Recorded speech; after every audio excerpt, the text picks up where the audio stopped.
I talk about Scott Adams a lot on this stream, as those of you who watch this channel a lot are familiar with. And every now and then, when he's doing his daily live stream, Coffee with Scott Adams, he'll give a whiteboard presentation. And this particular one, it's the kind of thing that excited me so much that I immediately shared it with some of my friends with the timestamp and everything. What I'm gonna do is share it with you. I will link to the original video in the description with the timestamp. Before I present this to you, I just want to give the caveats that this is not about being accurate. This isn't about what's true. It's more like a filter or a lens with which to look at reality. And, you know, if it works for you, do it. If it doesn't, don't. But I think the best way to get value from this is to look at it in terms of when is it valuable to consider this? Versus whether or not it's actually true. Let us go to the 6 levels of awareness. So this is just a summary of what the model looks like, or my illustration of it. The little halo here is a clue of my bias, but that will be clear in a moment. So let's focus on the first 4 levels. So at first, you start as being innocent, and these names are the names that Scott gave, so I didn't change the names of these levels. So when you're innocent, you believe what the authorities tell you. These authorities can be anything like from your parents to teachers to priests, that kind of thing.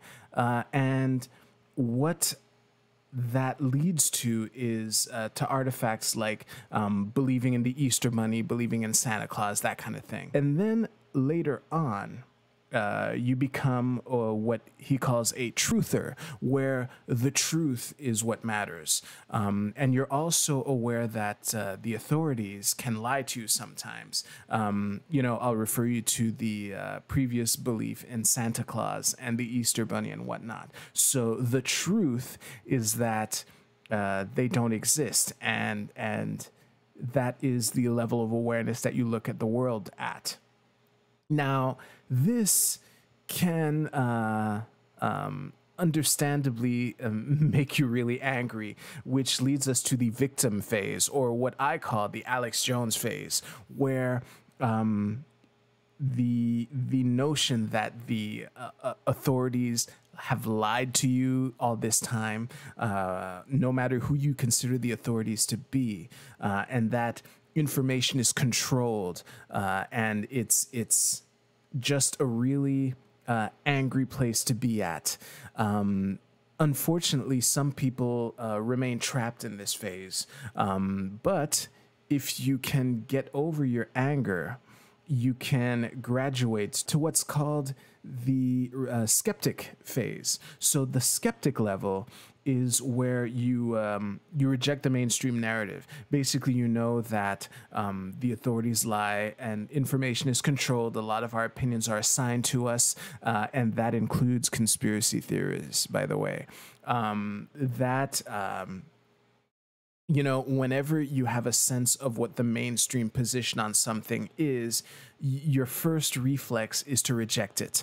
Now, sometimes you will end up agreeing to it because sometimes the mainstream position is the correct one. Once you have made it to the skeptic phase, if all goes well, you will graduate to the strategist phase. To a strategist, the main question is what works, what gives you the best results, and to just focus on that. Like, the truth is important, but it's not as important as whether or not the truth that you consider will lead you to a good result.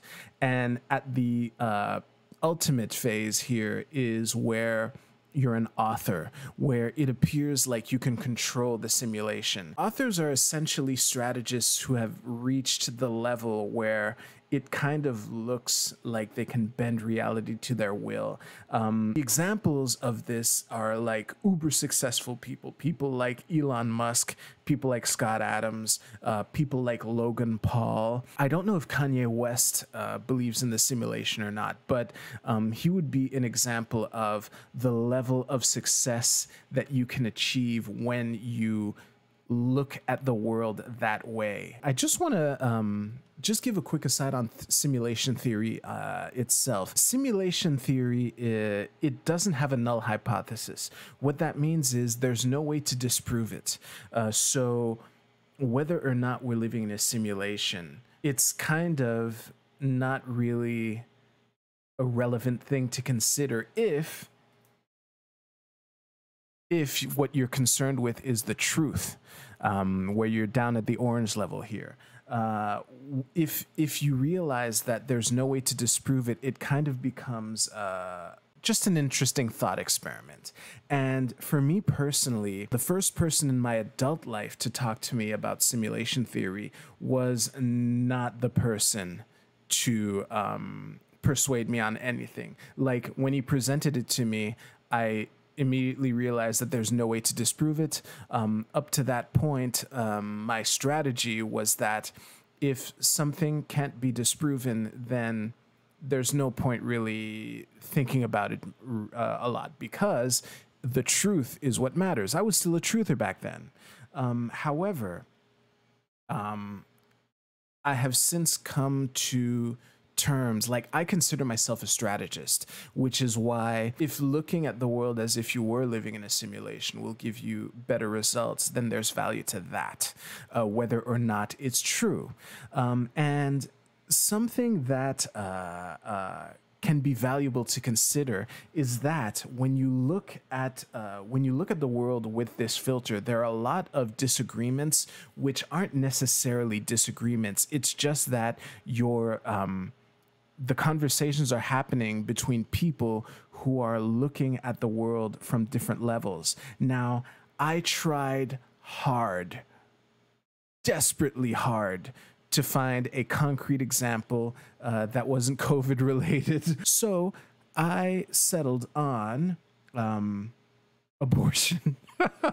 So abortion is one of the examples that I will explore a little. So if a common thing that people talking about abortion get bogged down is the question of when does life begin? The question is, at the truther level down here, when does a group of cells start becoming a person? And, you know, some people say that it's at conception. Some people say it's at birth. Some people, I would say most people say it's somewhere in between. But at the strategy level, the discussion can be more productive in the sense that what would give better results? I would argue that no matter when you can, even if you consider that life begins at conception, the notion of forcing a woman to carry a baby until the end, I think you can see how that could lead to bad results. And from the strategy point of view, it might not be the best thing to, force women to carry babies to term. Yeah, I know, trigger warning. So the thing is, yes, there can be disagreements as to, like, if the woman wants to keep it and the father doesn't, or vice versa. However, I would like to think that you can even concede, like even the most hardcore pro-lifer will typically concede that if the mother's life is in danger, we have to save the mother. And I would hope to see that if you look at it from the strategy point of view, that imprisoning doctors who are offering a service that is wanted, or imprisoning mothers for having an abortion, can lead to bad results. So that's just something to consider. Now, another less provocative example that I thought of is also political action. So in the general sense, like I covered this last week, but something that libertarians do a lot is that they will view their own moral purity and their own moral consistency as an excuse to not get involved in the system. So, something as simple as voting. Like, yeah, the truth is that voting your vote probably won't change that much. It's really the idea of the aggregation, or even if we don't consider voting, something like protesting or signing petitions. I think the truth is that, well, in a lot of cases, that you could have a fucking petition with every adult in the fucking country to have all those names on it, and it won't necessarily change anything because the person in charge can just do whatever they want unless there's a mechanism in place like a recall election or some kind of way to cut someone's term short. Then it's reasonable to assume that it might not change much. However, from a strategy level, I think that it's important to realize that if you don't show up for political activism, your political opponents will, and they will be overjoyed to see you not there. And that's why, if there is an opportunity for you to do it in a way where you won't like hate yourself in the morning or whatever, then it might be a good idea to actually do it. I think that in our day-to-day lives, we spend like our time like traveling through these different levels. I don't think, unless you're so rich that you have fuck you money and that you can just do whatever the fuck you want whenever you want, it's very difficult to live your day-to-day life at the author level all the way at the top. However, if you first of all, get over yourself at the victim stage, at the yellow stage, and at least try to work your way to focusing on what works. Is it that useful to automatically reject what the mainstream opinion is, or is there something more? Is there a way that you can make your life better? Yes, it's useful to reject the narrative at first. Yeah, exactly. Like, I think if you automatically reject the mainstream narrative, you can kind of corner yourself, because remember when I said that a lot of people have their positions assigned to them, I would argue that people who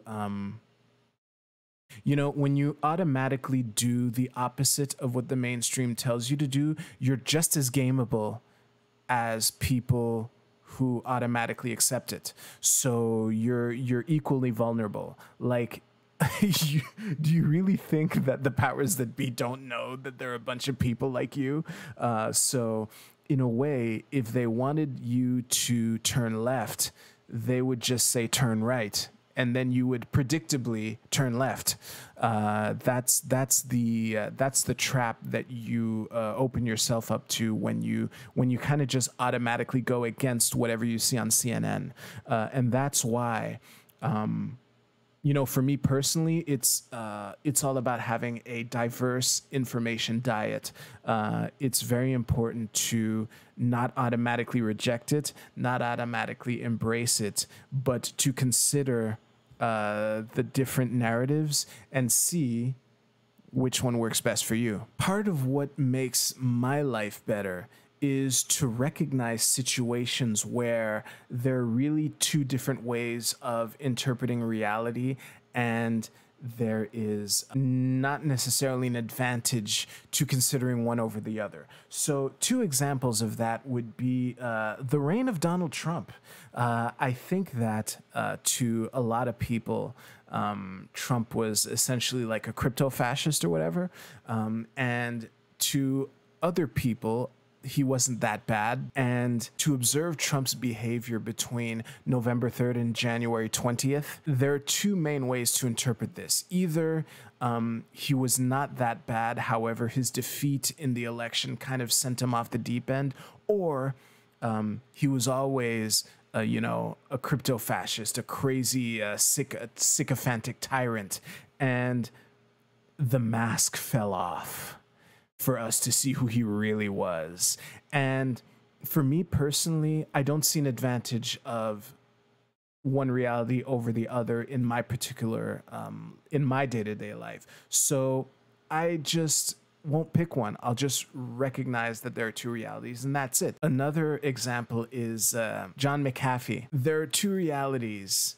Either John McAfee was killed in his prison cell, or he faked his death and is living it up on some private island somewhere. No matter which one is actually true, neither one will have an advantage, will have an impact on my life. So it's kind of just interesting to consider, but nothing more. Before I let you go, there's one other thing that I just want to bring your attention to. So for a strategist, for someone who tries to,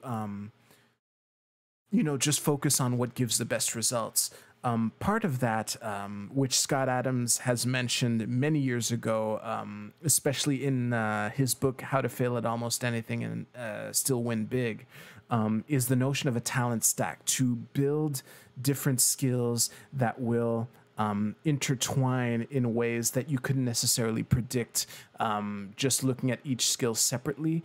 And that can lead to, potentially fantastic results. That's part of what I'm doing now when I started this stream. But a way that I apply this strategy also is when I discover a content creator that I love, or that I kind of am smitten by them, that I just fucking love their content. I can consume it all day. One of the first things that I get really curious about is their background. And I want to know like what brought them to be able to produce the content that they do, because I just discovered them where they are now, and if I could see what skills that they built in the past, that could help me become more like them. One example of that is Gothix. Straight up, Gothix is one of the best presenters I've ever seen. I was kind of jealous of her presentation skills at first, and it turns out that, as new as her YouTube channel is, she actually streamed on Twitch for years before like moving over to become a political YouTuber. So that's the kind of thing that you can discover, and obviously I can't add it to my talent stack, but I can understand how this person became as good as they are, and maybe have kind of a guide to do that. Another less easily reproducible example is Booksmarts. I fucking love this guy. The reason that it's less easily reproducible is because looking at his background, what he did professionally for a while is help people write term papers for like in academia. And an advantage that he got by doing this is that he got to read and critique and offer corrections for advanced academic papers in a wide variety of fields. So when we talked about the talent stack from earlier, so not only in the process of doing this does he become good at conceiving and presenting arguments, but also you kind of have to look up things in the different fields like psychology, literature, that kind of thing. So those things all combined to him producing the kind of content that he does. So that is the crux of what I got to say. So I would encourage you, as much as the truth is important, as much as it's angering to to realize to the extent to which you've been lied to. If you could focus on what works, you might be able to control the simulation. So thank you very much for watching. If you like this video, you will probably enjoy this video right here. So click on the card to check it out. Thank you very much. I'll see you soon.